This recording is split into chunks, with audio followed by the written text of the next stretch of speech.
Olá, meu nome é Laimons Bumbers e esse é o canal Seu Melhor Emprego. Hoje eu quero falar sobre um tema que eu espero que também seja bem relevante para você aplicar na sua vida pessoal, sua vida profissional. Nós vivemos num mundo em que são feitos contratos, são feitos acordos de convívio, acordo de boa convivência. Falamos uma frase, conhecemos muito lá, frases que nossos avós falavam para nós, um ditado popular talvez, que o combinado não sai caro. Nós vivemos numa sociedade em que acordos são celebrados o tempo todo, em todas as esferas. Por exemplo, você começa um relacionamento, é feito um acordo, às vezes apalavrado, verbal, ou um acordo que fica intuído. Você tem a intuição que o outro entende o que está acordado. Por exemplo, uma relação normalmente mais comum é um relacionamento monogâmico. E de repente uma parte quebra isso, entra uma outra pessoa no relacionamento, já tem a poligamia. Mas isso não estava acordado de repente, mas estava intuído, estava subentendido. Estava nas entrelinhas. Ou, por exemplo, você vai celebrar um casamento. Estou falando de relacionamentos aqui até agora, mas o fato é que esses acordos têm muito a ver com as relações num todo. Um casamento, por exemplo, como eu ia dizer, você vai celebrar um casamento, vai oficializar um casamento, celebra-se um contrato. E contratos com cláusulas, com tudo. E não é diferente na vida profissional também.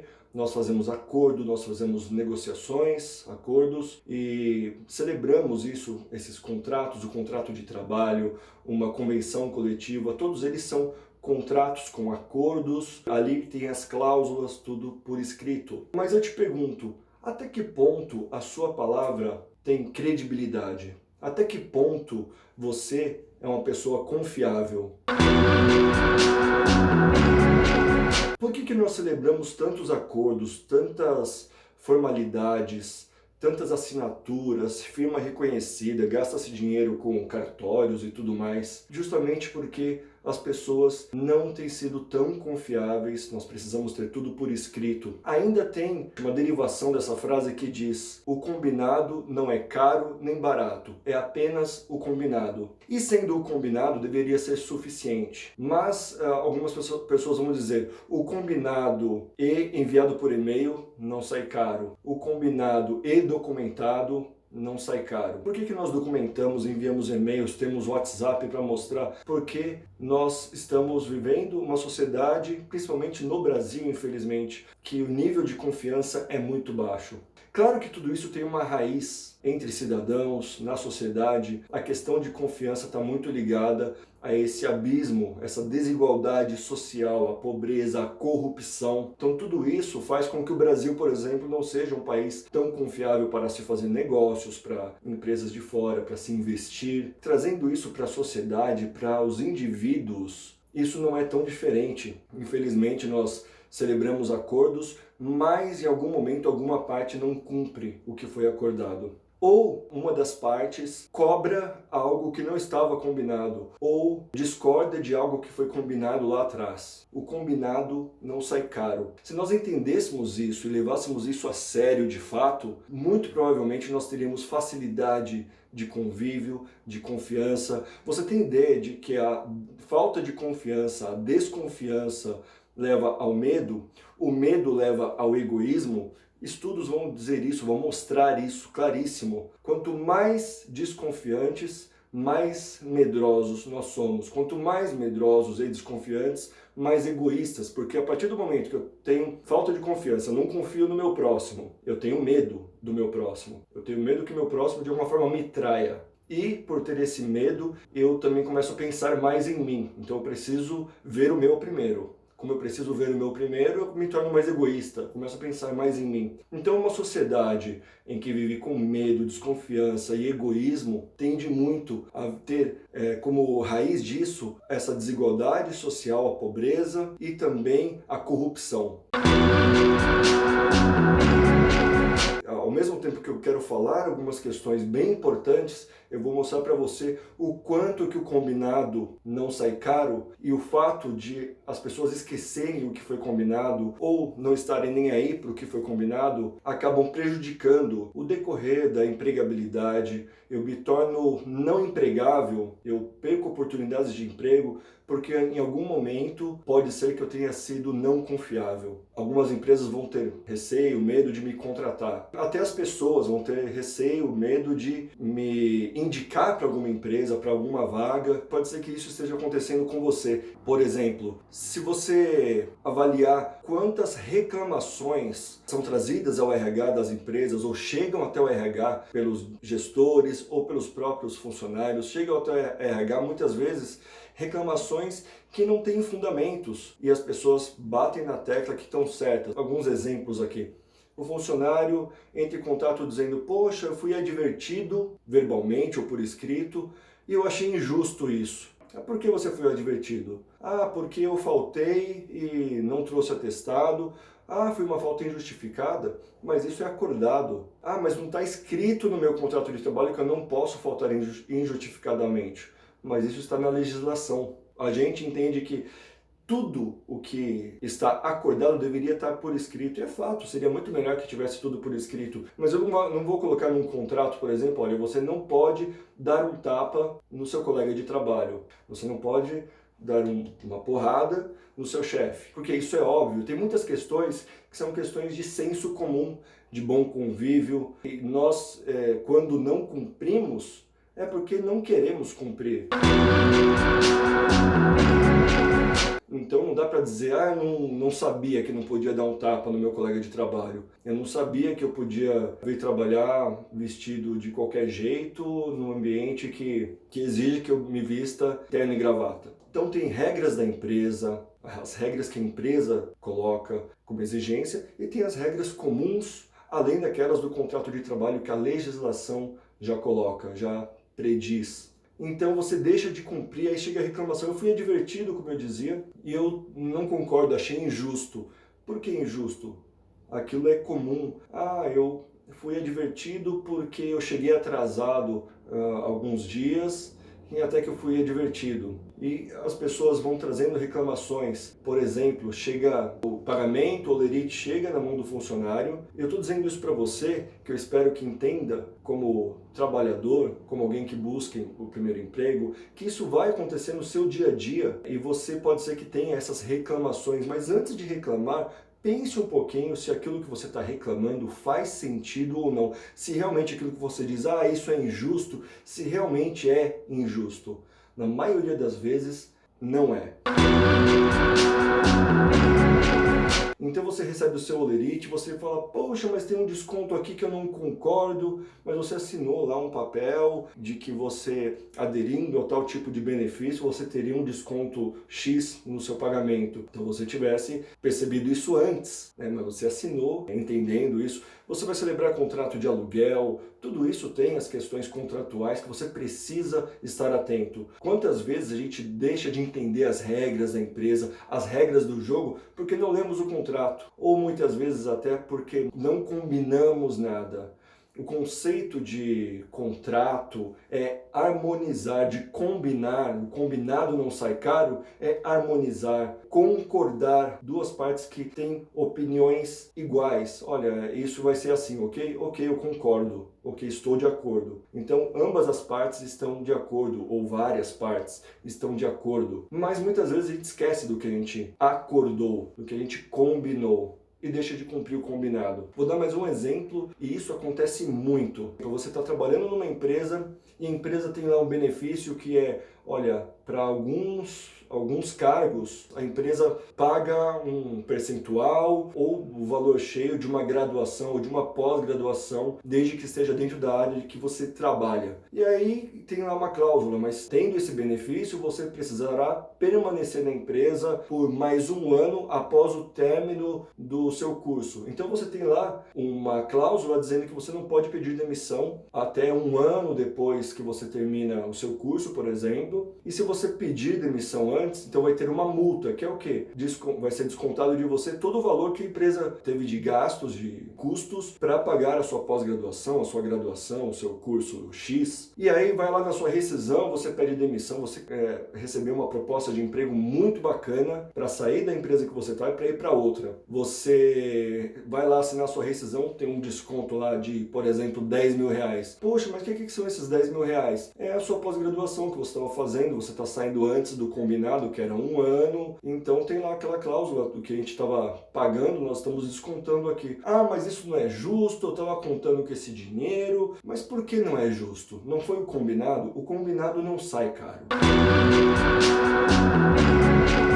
Entender isso é muito importante para as nossas relações, inclusive para essa questão de confiança, para essa questão de medo, para essa questão de egoísmo. Porque muitas vezes a gente, no momento que está assinando um contrato, a gente aceita tudo e depois a gente quer reclamar das coisas que foram acordadas. Isso sim eu acho injusto, eu acho inclusive de muito mau caráter, de uma canalice muito grande. Aliás, eu vou falar muitas vezes sobre questões que são de canalices, de mau caratismo, porque eu espero que você consiga entender essas questões e quem sabe você não haja dessa forma, haja de forma íntegra, haja de forma correta, respeitosa, tanto no ambiente profissional quanto no ambiente pessoal. Esse é um intuito grande que eu tenho com esse canal, com esses vídeos, é quem sabe de alguma forma transformar você com essas dicas, essas ideias, essas reflexões. E não é porque eu sou a pessoa mais íntegra do mundo, eu estou tentando ser melhor a cada dia. Tenho olhado para mim a cada dia. Pensando nessas questões, eu espero justamente que você não seja um canalha, um mau caráter, que você se torne uma pessoa melhor. E se você estiver sendo um mau caráter, um canalha, que você deixe de ser, que você melhore como ser humano, que você se desenvolva nisso. Olhe para si mesmo e fala, poxa, eu aqui não agi bem e preciso melhorar isso. Alguns exemplos.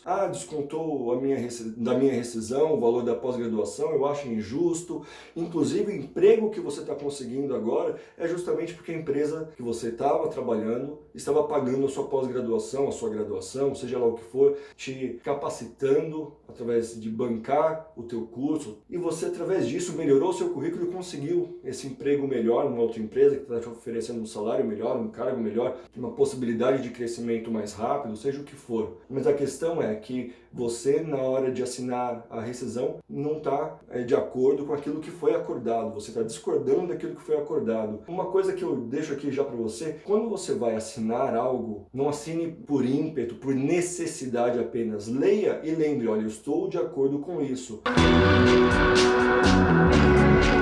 Você vai no banco e pede um cartão de crédito, você assina contratos, sejam de formas digitais, pela internet, ou presencialmente no banco, você assina.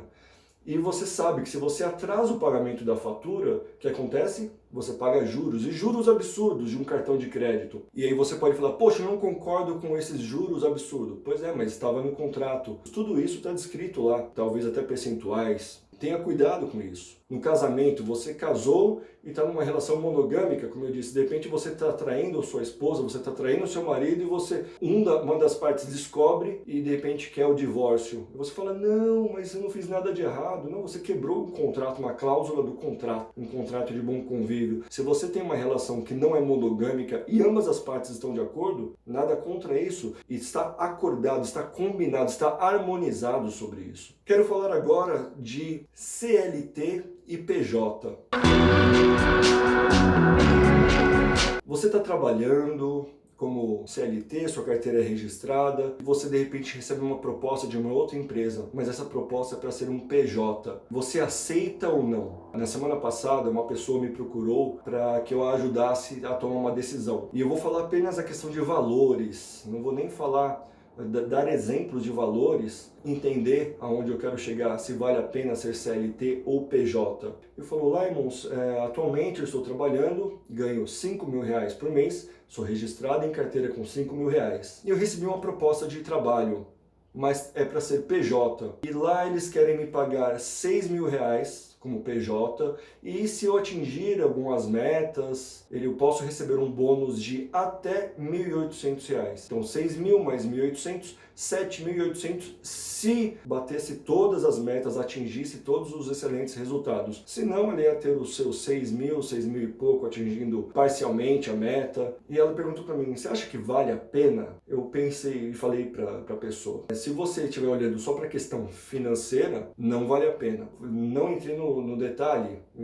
de se a outra empresa daria mais oportunidades de crescimento, ou então de repente você ganha R$ 5.000 aqui como CLT, mas no outro você vai ganhar 6 mais 1.800, podendo ganhar mais 1.800, mas vai ter uma vida mais tranquila. Não entrei nesses detalhes, só falando de questões financeiras. Então de repente você passe por isso, ou já passou por isso, você está trabalhando e alguém te faz uma proposta PJ. Não vale a pena. Para ser PJ, você vai ter que abrir uma empresa, talvez você já tenha uma empresa aberta, emitindo nota fiscal todos os meses, você vai ter que pagar imposto sobre essa nota, vai ter que ter um contador contratado para emitir essa nota, emitir os tributos, além dos impostos mensais, tudo isso tem custo. E você não vai ter direito a FGTS, 13º, férias, terço de férias. Se você for demitido, você não vai ter a multa do fundo de garantia, que é de 40% sobre o valor depositado de fundo de garantia,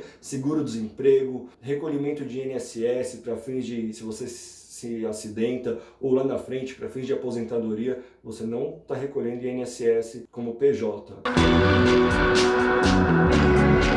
A não ser que você faça isso por conta. E aí eu disse para essa pessoa, fiz a conta com ela, para valer a pena, você teria que, no mínimo, para trocar 6 por meia dúzia, tá ganhando R$ 8.000 como PJ. E que conta eu fiz para chegar a esses R$ 8.000? Que é por volta de 60% aí, nos 5.000 para 8.000, é exatos 60% a mais do que os 5.000. Se você, então, vamos lá, se você ganha R$ 5.000 e recebe uma proposta para ganhar 8, você não está recebendo uma proposta para ganhar mais entre CLT e PJ.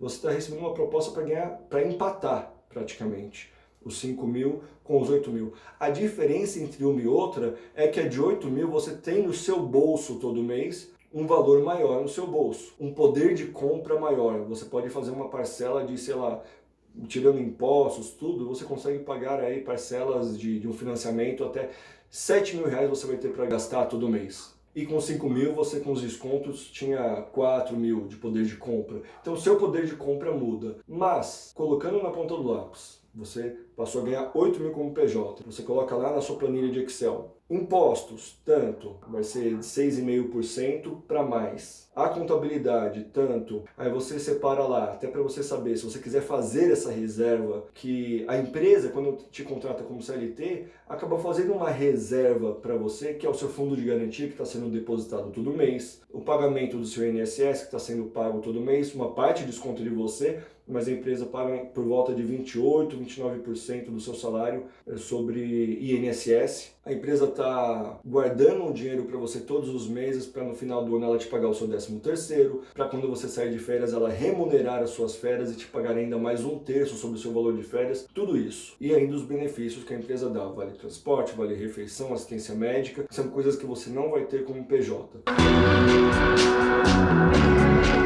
Você começa a colocar, bom, se eu ganhava R$ 5.000, quanto seria 1/12 de R$ 5.000? 5.000 dividido por 12 dá X. Então você coloca lá. Isso aqui vai ser o valor que eu vou precisar guardar desses R$ 8.000 para que no final do ano eu tenha um 13º de R$ 5.000. Então a ideia é essa, que você faça uma conta tentando chegar nos mesmos 5.000. Então você não vai chegar numa conta de 8.000, de 5.000. Quando você coloca o salário de PJ, como eu disse, 60% no mínimo a mais. Então aqui o caso, 5.000 para 8.000, você tem custo de impostos, contabilidade, 1/12 de 13º, 1/12 de férias, mais 1/3 sobre esse 12 de férias. Eu não vou explicar aqui essa conta, mas se você quiser depois eu posso passar para você uma planilha com esses cálculos, sem problemas, só deixar aqui nos comentários, eu envio depois. 8% dos 5.000, que é o fundo de garantia, o INSS, que deve dar por volta de 20%, 5% sobre os 5 mil para você ter que pagar por carnê, por guia avulsa,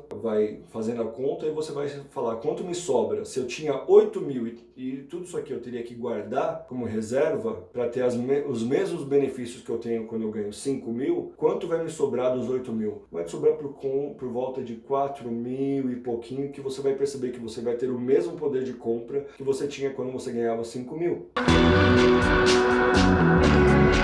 Agora você fala, não, mas eu não quero guardar dinheiro para o 13º, para as férias, para fundo de garantia, nada, eu quero gastar todo mês. Eu falo por mim, eu já fui PJ, o que eu disse era, dessa vez eu não quero que o governo tome conta do meu fundo de garantia, que a empresa cuide do meu 13º, que a empresa cuide das minhas férias. Eu quero eu fazer as minhas reservas, pode deixar que eu cuido do meu dinheiro, que é meu, do meu INSS, de tudo, pode deixar que eu cuido disso e vou fazer aqui o meu controle. Se você entende que vale a pena isso, então sim, de 5 para 8 mil, vale a pena você estar trocando 6 por meia dúzia. Nesse caso você não está tendo um aumento salarial, mas você está tendo um aumento do seu poder de compra. Espero que isso esteja claro. E aí, voltando para o combinado não sai caro, o que acontece? Você está trabalhando numa empresa ganhando 5 mil reais, uma empresa te oferece 8, você fala, poxa, eu estou trocando 6 por meia dúzia, mas eu quero ter mais poder de compra. Quero fazer como o Lyons disse, não quero mais que o governo tome conta do meu fundo de garantia, pode deixar o governo que eu sei muito bem me virar sozinho, já sou bem grandinho para isso. E aí você decide ir trabalhar para ganhar 8 mil reais como PJ. Abriu sua empresa, tá tudo bonitinho. Fez lá um contrato de prestação de serviços e eu nem estou entrando aqui na questão legal por enquanto. As empresas deveriam fazer esse tipo de proposta ou não. O fato é que as empresas fazem, muitas empresas fazem propostas PJ. Você que está aí do outro lado me assistindo, tivesse essa questão de confiabilidade, tiver isso claro, de ser uma pessoa confiável, ser uma pessoa íntegra, ser uma pessoa correta, que não seja uma pessoa egoísta, só pense em você e com medo. Se você não for assim, é melhor você não aceitar uma proposta PJ. Aliás, se eu for uma empresa que estiver oferecendo para você uma proposta PJ e souber que você tem essas características, com certeza eu não vou te oferecer uma proposta PJ. Por quê? Eu combino com você uma coisa, a empresa combina com você uma coisa, você vai dar uma nota fiscal de 8 mil reais por mês, de repente a empresa até ainda dá um auxílio combustível, alguma coisa, ótimo. Algumas empresas até ainda pagam uma nota cheia no período de férias. Você fica um mês sem trabalhar e ganha mais uma nota cheia. Muitas empresas fazem isso. E aí você em algum momento foi demitido. Aí o que você faz? Poxa, e a empresa até decide te pagar ali, tem uma cláusula de rescisão lá que paga mais 2 notas fiscais cheias e você dá mais 2 notas de 8 mil e fica como se fosse um valor de rescisão lá 16 mil reais. Aí você está sem fundo de garantia e você não fez nenhuma reserva, então você está com o banco zerado, você não tem fundo de garantia. Afinal de contas, você era PJ, você não vai ter seguro-desemprego, você vai ter só mais 2 notas para receber, nesse caso que eu estou falando, de exemplo, e você fica a ver navios. O que acontece? Você vai procurar um advogado trabalhista e falar, poxa, eu trabalhava numa empresa como PJ, a empresa me demitiu, eu acho isso injusto, porque eu não tenho fundo de garantia, não tenho seguro-desemprego, agora eu não tenho INSS, não tenho nada. O que o advogado trabalhista faz? Não, vamos abrir uma ação trabalhista contra essa empresa, porque você não era um prestador de serviços, você era um funcionário. Aí você senta lá com o advogado trabalhista e ele começa a fazer os cálculos. Olha, com um salário de 8 mil reais, você teria tanto de fundo de garantia por mês. Você trabalhou lá 3 anos, então 8 mil por mês vezes 36 meses vai dar tanto. Mais o aviso prévio indenizado, mais o seu quê. E você trabalhava demais, então vamos colocar hora extra também e tal. Enfim, aí você vai querer vínculo empregatício e pedindo tudo o que era devido se você tivesse um salário registrado como CLT como 8 mil reais. Aí dá aquele valor enorme, aí você fala, pronto, vou entrar com uma ação contra a empresa e vou arrancar dela esse valor. Se não conseguir tirar todo esse valor, pelo menos uma parte. Você tem direito de fazer isso? Claro que você tem. A legislação permite que você faça isso? Permite que você faça isso. Agora, mais uma vez, isso seria de uma canalice gigantesca. Uma falta de caráter muito grande. Por quê? Quando você ganhava 5 mil na empresa anterior, você recebeu uma proposta para ser PJ, você aceitou, você estava de acordo. Você está em desacordo agora que você foi demitido? O que a empresa fez de errado nesse período que você foi PJ? Eu não estou entrando nas questões se a legislação permite ou não. Se a legislação permite você entrar com uma ação e requerer um monte de questões, não significa que isso seja o mais correto a se fazer. Muita gente utiliza de atalhos para conseguir algumas coisas, para conseguir dinheiro fácil. Mais uma vez eu digo aqui, eu não estou aqui para vender fórmula mágica, eu não estou aqui para te dar atalhos para você estar burlando alguma coisa. Eu posso te dar atalhos de dicas. Olha, quem ainda não tem essa dica clara, quem não assistiu um vídeo meu, por exemplo, ou de outras pessoas que têm aí milhares de vídeos com essas dicas, está perdendo esses atalhos de como preparar melhor um currículo, como se posicionar numa empresa, como ficar mais tempo empregado, não correr o risco de ser desempregado. São dicas que eu estou dando aqui ao longo dos vídeos que eu tenho postado, e as pessoas que não têm acesso a isso estão ficando para trás porque não estão acessando as informações que estão disponíveis aí gratuitamente. O que eu quero dizer com isso é que você tem essa informação. Você que está me assistindo tem essa informação. E se você decide agir de forma desrespeitosa, a não ser uma pessoa confiável, isso é de extremo mau caráter. Como eu poderia adjetivar de forma negativa tudo isso? Mas o fato é que isso não é bacana. Ah, é um direito meu. Não. É um direito seu, mas você sabe que você está agindo errado porque lá atrás não foi isso que foi combinado. Certo? Então, eu quero crer que, ainda que você seja, como eu disse, uma pessoa que pensou em algum momento em agir de má fé, e para mim isso é agir de má fé, você pensa, poxa, é verdade, lá atrás eu combinei isso, eu sabia que as regras do jogo eram essas. Por que agora eu quero mudar as regras do jogo? Eu sou Deus para mudar as regras do jogo? As regras do jogo só devem mudar se ambas as partes estiverem de acordo. Por exemplo, olha, o funcionário PJ, a partir de agora eu quero registrar você, voltar você para a CLT, só que ao invés dos 8 mil eu vou te pagar 6 mil, tudo bem? E aí você está de acordo? Não? Você fala, poxa, antes eu ganhava 5, agora eu vou ganhar 6. O Lyman falou que 60% a mais seria 8 mil em cima dos 5, eu estaria empatando. Então agora com 6 mil eu estou ganhando mais do que os 8 mil no fim das contas. Somando meu 13º, meu fundo de garantia que vai estar lá todo mês, tudo mais. E você muda a regra do jogo. Mas querer mudar a regra do jogo de uma forma que não foi combinada, isso é má fé. Isso é muito desagradável e acontece demais, infelizmente. Então, eu acho que antes de tudo, faça daquilo que você teria orgulho de contar para o seu filho, de contar para sua mãe, de contar numa roda de amigos, que você tem orgulho, não que você faz de errado e tenta vender como algo correto. Se o que é errado, o que é certo é certo.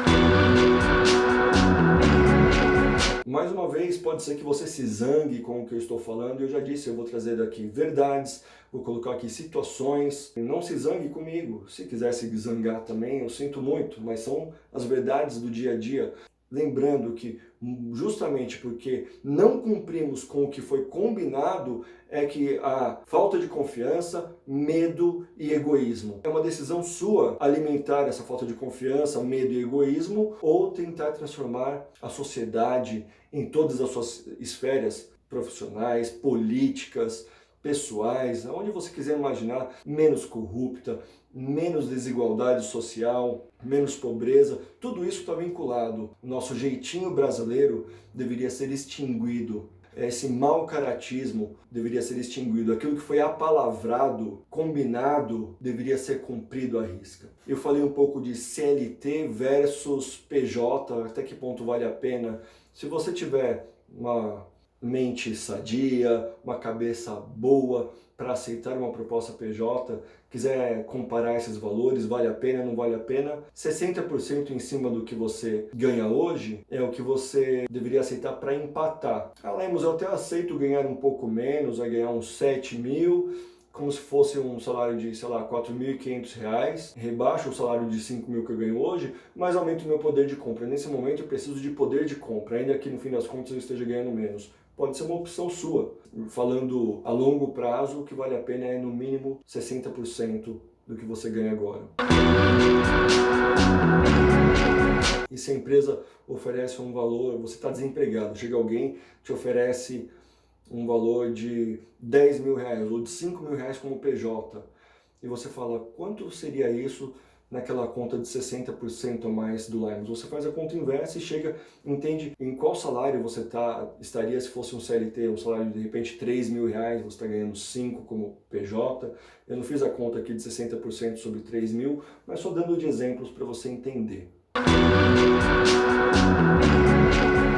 Um último tipo de situação seria quando eu devo entrar com uma ação trabalhista contra a empresa. Muitas vezes a gente não cumpre com o que é combinado, e tenho dito ao longo desse vídeo, o combinado não sai caro. Aí você foi demitido da empresa, agora falando de um cargo CLT, você exerceu, a empresa cumpria com tudo que foi combinado, você trabalhava direitinho, mas num dado momento a empresa precisou te demitir ou você pediu demissão por alguma questão. Passa ali um tempo, você resolve entrar com uma ação trabalhista. Você está sem dinheiro, esse período de pandemia, você está desempregado, sofreu seu desemprego, sua demissão, e você está desempregado agora, precisando de dinheiro, já sei.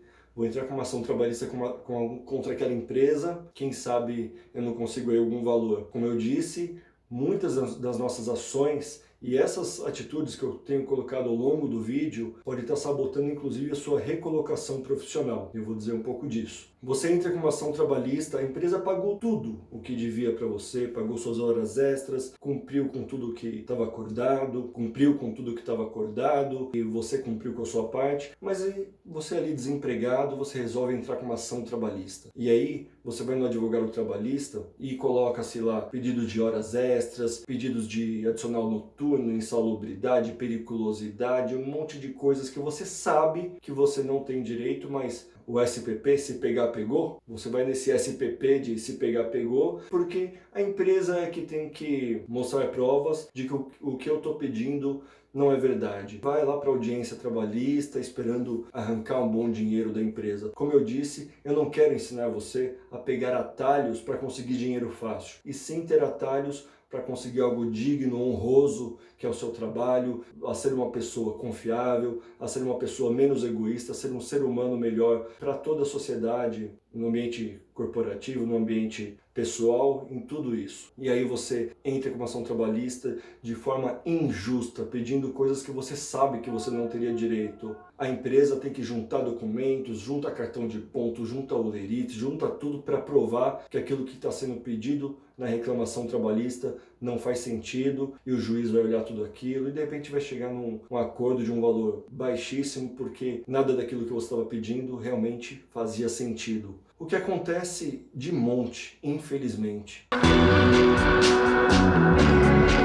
Eu tive o privilégio de todas as empresas que eu passei eram empresas corretas e que cumpriam com tudo o que era acordado com os funcionários. Quando que vale a pena entrar com uma ação trabalhista contra a empresa? Quando realmente a empresa sacaneou. Quando a empresa por algum motivo sacaneou, ou a empresa faliu e te demitiu sem pagar os seus direitos, não pagou, a empresa não cumpriu com o lado dela. Mas como nesse canal nós estamos até o momento falando para funcionários, para empregados e para pessoas que estão buscando o seu primeiro trabalho, sua recolocação, tenha tudo isso muito em mente, muito claro para você. Quando entrar com uma ação trabalhista, saiba que está pedindo aquilo que realmente é devido para você. Você não está pedindo nada mais, você não está querendo um dinheiro sujo, um dinheiro que seria sujo, sim, na minha opinião, porque é de algo que você não teria direito. E se a empresa não conseguiu provar, ainda assim, você sabendo que você não tinha direito àquilo, você de repente está sorrindo, opa, consegui aquilo que eu achei que era o SPP, se pegar, pegou, e acabou pegando, a empresa vai ter que me pagar aí algo que ela nem me devia, ou que de repente ela até já me pagou. Eu não dormiria com a consciência tranquila sobre isso. A empresa está deixando de pagar outras contas, de ter mais funcionários de repente. Ações como essa, às vezes até quebram uma empresa. Essas ações trabalhistas podem estar sabotando você de conseguir um novo emprego. Por quê? Outras empresas vão pedir referência das empresas anteriores. É claro, de forma comum, as empresas não podem dar referências negativas, é proibido isso. Mas ainda assim, você deixa o seu histórico ali negativo na empresa que você passou. E outra coisa que muitas empresas fazem, pesquisar o seu histórico. Então busca lá pelo seu CPF, as empresas às vezes pesquisam questões financeiras, mas pesquisam também o histórico se você tem ações trabalhistas em relação a empresas anteriores. E você de repente tem lá várias ações trabalhistas com empresas anteriores e isso pode estar prejudicando você de conseguir novos empregos. Então pense 1, 2, 3, 10 vezes antes de entrar com uma ação trabalhista dessa forma injusta. Como eu disse, o combinado não sai caro. E somente entre se realmente é justa as coisas que você vai pedir, tudo que você vai colocar, os valores que vão ser pedidos ali.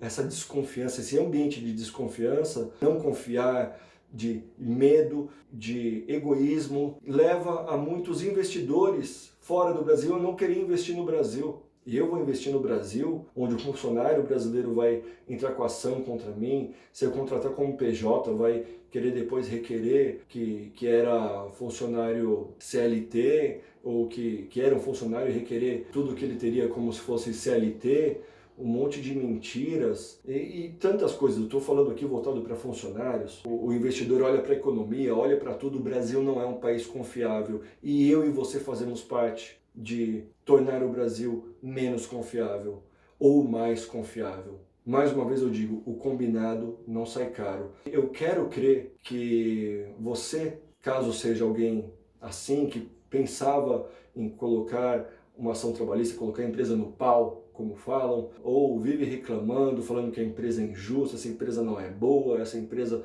desconta coisa que eu não concordo. Quero crer que você, assistindo esse conteúdo e levando esse conteúdo para outras pessoas, você tome consciência de jogar limpo, jogar com integridade, sem corrupção, sem medo, sem desconfiança, sem egoísmo. Eu sou otimista, eu acredito na mudança do comportamento humano, numa reforma das relações humanas. E acreditando nisso, eu trago para vocês esses conteúdos na expectativa de que tenhamos melhores funcionários, temos melhores relações entre colegas de trabalho, que tenhamos melhores pessoas mais capacitadas para conseguir o seu emprego, que diminuamos o desemprego de alguma forma e sejamos uma sociedade mais confiável, uma sociedade com menos medo, uma sociedade com menos egoísmo.